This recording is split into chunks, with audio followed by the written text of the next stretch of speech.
I was watching yesterday the Blue Origin capsule launch into space with the first all-female crew since I think it was 1953 when a Russian astronaut went solo into space for 3 days. This was much shorter. It was just a 10-minute flight.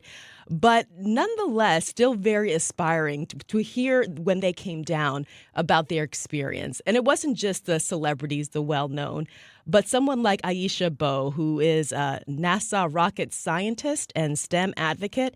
She is the first person of Bahamian descent to go into space. And she was able to bring her grandfather, 92-year-old Forrester Bowe, to the launch. When he grew up in the island, there weren't even planes.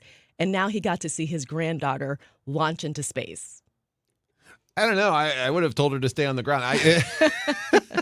It's a lot. And they described the train. It wasn't just like they hopped in a capsule and went up there. They had to train physically. They had to learn what to do if this happened. One said, if a fire happened, I said, wait, that was an option? They had to learn a lot and prepare a lot. And one of them said that they weren't as scared as they thought they were going to be because they were so prepared. They told them everything you're going to hear, every pop, every sensation, the things you'll see. She said they prepared us so well that I was actually surprised by how calm I was when I was in there because everything they told us we were experiencing. I mentioned to you, I think I mentioned to you yesterday, I watched a movie about astronaut and his it's called A Million Miles Away or something like that. And his goal to become an astronaut and how he worked at it. And one of the things they said in that movie was, this is just going to be, it seems hard now, but it's going to become muscle memory. So at a point, you won't even have to worry about it. So it's kind of the same thought you're talking about here. They train you so much that it's just natural. This is just part of what's happening.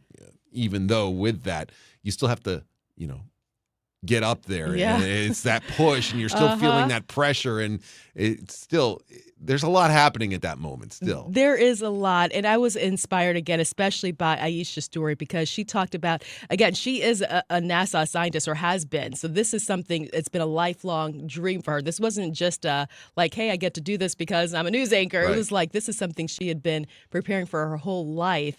And she said when she, as a child, you ask kids, what do you want to be when you grow up? And when she said an astronaut, they told her, you should probably think of something else because that's not likely for you. Well, it was, and it happened. Excellent. 8 minutes after 7 o'clock, my stomach would still be in my throat at this point, even though they landed, 24 hours ago almost, or 20 hours, I would still be feeling sick, I think. I can't imagine the sensation. It's 8 minutes after 7 o'clock. Here's Leanna.